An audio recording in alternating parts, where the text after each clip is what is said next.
সাথী এই পথসভা আজকে বেশ কিছুক্ষণ ধরে চলছেন।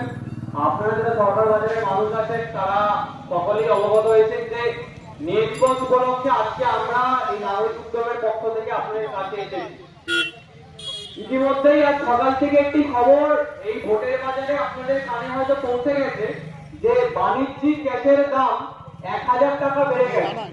অতএব 19 কেজি গ্যাস আপনারা যারা চায়ের দোকান থেকে শুরু করে খাবারের দোকান চালান বা এমনকি না বাড়িতেও কোনো রান্না বান্না হোম ডেলিভারি ব্যবসা চালান, অনেকেই আপনাদের বাণিজ্যিক গ্যাস ব্যবহার করতে হয়। যেই বাণিজ্যিক গ্যাস একদিকে যুদ্ধ পরিস্থিতির জন্য বহুদিন ধরে কালোবাজারি করে 5000 টাকা 6000 টাকা পাওয়া যাচ্ছিল, সেটা যদিও বা সরকারি ভাবে আমরা এখন কিনতে পারছি, তার দাম 1000 টাকা বাড়িয়ে দেওয়া হয়েছে। 1000 টাকা দাম থেকে বাড়িয়ে দেওয়া হয়েছে, তার লক্ষ্য খুব সহজ। আজকে দাঁড়িয়ে কেন্দ্রে থাকা সরকার, রাজ্যে থাকা তৃণমূল সরকার যত নিজেদের জনগণই প্রমাণ করতে নেমে পড়ুক মাঠে প্রত্যেকটি ভোটের আগে, এটা তারা বারবার প্রমাণ করে দেয় যে তাদের জনদরদটা কতটুকু পর্যন্ত, যতটুকু তাদের আদানি দরদকে আরো ভালো করে পোষণ করতে পারে। যতক্ষণ আজকে দাঁড়িয়ে আদানি আম্বানি মনে করবে যে তাদের পকেট গরম হচ্ছে, ততক্ষণ জনদরদি বক্তব্য তারা রাখবেন, কাজকর্ম করবেন। সেই মুহূর্তে দাঁড়িয়ে আদানির মনে হবে যে গ্যাসের দাম বাড়ানো দরকার, যে মুহূর্তে দাঁড়িয়ে মনে হবে আম্বানির যে গ্যাসের দাম বাড়ানো দরকার, তেলের দাম বাড়ানো দরকার, সেই মুহূর্তে সেগুলো বাড়িয়ে দেওয়া হবে। আজকে 19 কেজি বাণিজ্যিক গ্যাসের দাম বেড়ে হয়ে গেছে দিল্লিতে 3070 টাকার উপরে, 1000 টাকা বেড়ে গেছে। যারা আপনারা প্রতিদিন কাজ করে, যারা সরকারি অফিসের কর্মচারী কিনা, এমন দিনে যারা হচ্ছে সবচেয়ে বঞ্চিত মানুষ আমাদের এই দিনে দাঁড়িয়ে, সেসব কারখানার শ্রমিকরা যারা প্রতিদিন কাজ করলে মাইনে পান, তাদের কাছে 1000 টাকা কতটা গুরুত্বপূর্ণ সেটা আমাদের আলাদা করে বলে দিতে হবে না। তাই যখন 19 কেজি গ্যাসের দাম 1000 টাকা হয়ে যায়, তখন প্রত্যেকটি মানুষের যথেষ্ট চিন্তার কারণ দেখা যায়। কিন্তু আজকে কেন 1000 টাকার দামটা হুট করে বেড়ে গেল? আজকে কেন দাঁড়িয়ে আমরা বারংবার বলছি যে এই শ্রমকোটের বিরোধিতা করা দরকার? আজকে কেন আমরা বারংবার বলছি যে আদানি আম্বানির জন্য যেই লুটেরা রাজ কেন্দ্র রাজ্য সরকারগুলো চালাচ্ছে, সেগুলো বিরোধিতা করা দরকার। আপনারা সকলেই জেনে থাকবেন যে কয়েকদিন আগে যখন ইরানের ওপর ইসরায়েল আক্রমণ করে, সে আক্রমণকে কেন্দ্র করে হরমুজ গুণাবলী বন্ধ করে দেওয়া। এই হরমুজ গুণাবলী বন্ধ করে দেওয়ার পর থেকে আমরা দেখতে পারি যে আমাদের দেশ থেকে শুরু করে বিভিন্ন দেশে একটি চূড়ান্ত আকারে গ্যাসের সংকট দেখা দেয়।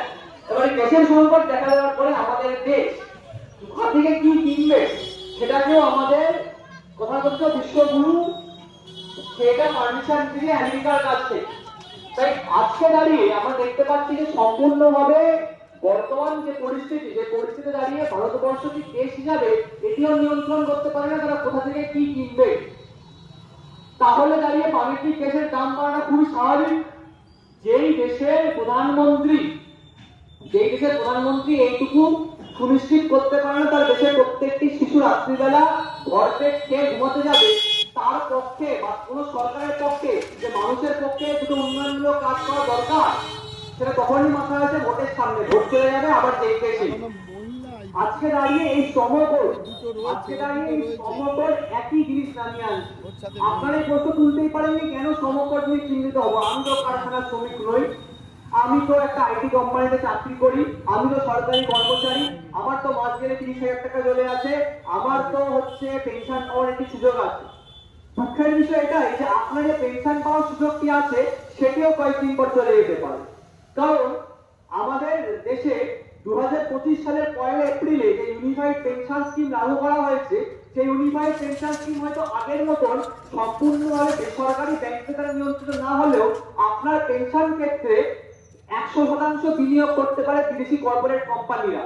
আপনার পেনশনের টাকাকে নিয়ে সরকার পক্ষ এবং বিদেশি কর্পোরেটরা ছিনিমিনি ফেলতে পারে। তাই এমন হতেই পারে যে আপনি যে পেনশনটা এই মাসে পেয়েছেন, পরের মাসে সেই পেনশনটা আপনি পাবেন না।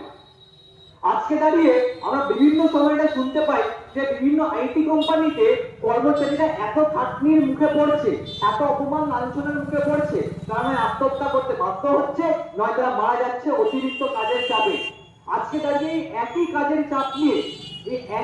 চাপ নিয়ে শ্রমিকরা দীর্ঘদিন ধরে লড়াই করে গেছে, শ্রমিক সংগঠনের দীর্ঘদিন ধরে লড়াই করে গেছে, এবং এই কাজের চাপ নিয়ে আমাদের দেশে যেটুকু আইন কানুন ছিল সেই সব আইন কানুনকে লাটে তুলে দিয়ে এই ভারত রাষ্ট্র, এই মহান ভারত রাষ্ট্র চারটে নতুন শ্রমকোড এনেছে। কি শ্রমকোড এনেছে? 2019 সালে তারা একটি নতুন আইন আনে, কোড অন ওয়েজেস 2019, যা অনুযায়ী বলা হচ্ছে যে বিভিন্ন জায়গাতে বিভিন্ন ভাবে ন্যূনতম কতটা মজুরি হতে পারে সেটা নির্ধারণ করা হতে পারে। আমাদের রাজ্যে আপনারা হয়তো জানবেন যে 9,150 টাকার কাছাকাছি হচ্ছে একটি শ্রমিকের ন্যূনতম মজুরি।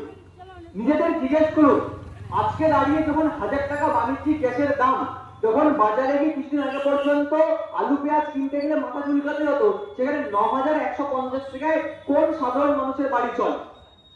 আজকে দাঁড়িয়ে একটি সরকারি কর্মচারী 30,000 টাকা মাইনে পেয়েও তার বাড়ি চালাতে মাথার এখন পায়ে ফেলতে হচ্ছে। তাহলে একজন সাধারণ শ্রমিকের পক্ষে, একজন সাধারণ মানুষের পক্ষে যে নিজের বাড়িও থাকে, 9,150 টাকা দিয়ে ঘর চালানো সম্ভব নয়। কিন্তু আজকে যেহেতু এই কোড অন ওয়েজেস 2019 আইনটি বলছে যে যেখানে যেরকম ভাবে বিভিন্ন জায়গাতে মানুষরা চাকরি করবে সেখানে সেরকম ভাবে মাইনে দেওয়া হবে, তাই তাদেরকে যেরকম খুশি মাইনে বাড়ানো, মাইনে কমানো যাবে।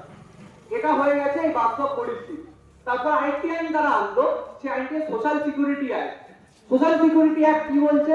সোশ্যাল সিকিউরিটি অ্যাক্ট বলছে যে একজন কর্মচারী বা একজন শ্রমিকের চাকরির ক্ষেত্রে ন্যূনতম অধিকারগুলো, ন্যূনতম যে তার মান সম্মান সুবিধার অধিকারগুলো, সেগুলো খর্ব করে দেওয়া হচ্ছে। এতে যথেষ্ট খুশি কাজ করানো যাচ্ছে, যথেষ্ট ভাবে কাজ করানো যাচ্ছে, যথেষ্ট সময় নিয়ে কাজ করানো যাচ্ছে। যেখানে কিনা আধুনিক বিজ্ঞান আমাদের বলছে, আধুনিক পরিসংখ্যান আমাদের বলছে যে 8 ঘন্টা কাজে এখন দরকার নেই, এখন দরকার 6 ঘন্টা কাজ। এই প্রযুক্তি নিয়ে, যেই প্রযুক্তি নিয়ে একদিকে আমাদের দেশের প্রধানমন্ত্রী থেকে শুরু করে রাজ্যের মুখ্যমন্ত্রী প্রতিদিন কুম্ভি আসতে পারে, যে প্রযুক্তি নিয়ে তারা হচ্ছে গর্বে বুক চাপড়ায়, সেই প্রযুক্তির জায়গাতেই আজকে একজন কর্মচারীকে, আইটি কর্মচারীকে 18 ঘন্টা 19 ঘন্টা কাজ করতে হয়। আজকে একজন শ্রমিককে 18 ঘন্টা 19 ঘন্টা কাজ করতে হয়। এই ব্যবস্থায় দাঁড়িয়ে এই আইনগুলো শুধুমাত্র মালিক পক্ষের হাতকে শক্ত করার জন্য নিয়ে আছে, এবং মালিক পক্ষ খুব সুচতুরভাবে এবং খুব স্পষ্টভাবে আইনগুলোকে লাগু করার জন্য ইলেকট্রাল বন্ডের মাধ্যমে লক্ষ লক্ষ কোটি টাকা ঢেলে দিয়েছে, যাতে এই বিজেপির মতন দলেরা, এই আরএসএস এর মতন সংগঠনেরা, এই তৃণমূলের মতন দলেরা, এই দেশের যে কটি ভোটবাদ দল আছে, তারা একইভাবে মানুষকে বোকা বানায় এবং আইনগুলোকে লাগু করে। দ্বিতীয় যে আইনটি লাগু করা হয়েছে শ্রম করে occupational and safety hazard act, প্রত্যেক বছর 40,000 শ্রমিকের মৃত্যু হয় শুধুমাত্র কারখানায় দুর্ঘটনায়। আজকে এই কারখানার দুর্ঘটনায় একের পর এক শ্রমিকের দ্বারা হাত চলে যায়, কেউ চাপা পড়ে মারা যায়, কেউ আগুনে ঝলসে যায়। আমরা কিছুদিন আগে দেখলাম যে ওয়াওমোমোর একটি কারখানায় একাধিক শ্রমিক ঝলসে পুড়ে মারা গেল। যখন এটা স্পষ্ট ছিল যে সেই কারখানায় কোনো সেফটি অ্যাক্ট ছিল না, কোনো সেফটি প্রিন্সিপাল ছিল না। আজকে দাঁড়িয়ে সরকারের এই দাবিটা মেনে নেওয়া উচিত নয় যে মানুষের ন্যূনতম যে অধিকার, যেটা হলো সে কারখানায় বা যেখানে কাজ করবে সেখানে সে নিজের আত্মমর্যাদা এবং তার প্রাণের ন্যূনতম সুরক্ষা নিয়ে কাজ করতে পারে, সেগুলোকে মেনে নেওয়া আজকে তারা এগুলো মানছে না। বরঞ্চ অপরদিকে এই সেফটি এন্ড অকুপেশনাল হ্যাজার্ড অ্যাক্টের মাধ্যমে বলছে যেসব কারখানায় 200 থেকে 300 শ্রমিক নেই, সেসব কারখানায় কোনো সেফটি কমিটি বানানো হবে না। এরা কোনো বিচ্ছিন্ন ঘটনা নয়। আপনারা যদি একটু কারখানা নিয়ে খোঁজ খবর রাখেন তাহলে জানতে পারবেন এখন কারখানাকে ভাগ করে দেওয়া হয়েছে। মানে একটা কারখানায় 50 জন, সেই কারখানা আরেকটা ইউনিট আরো 50 জন, এরকম করে ভাগ করে দেওয়া হয়েছে, যাতে 200 জনের যে সংখ্যা সেখানে আসে।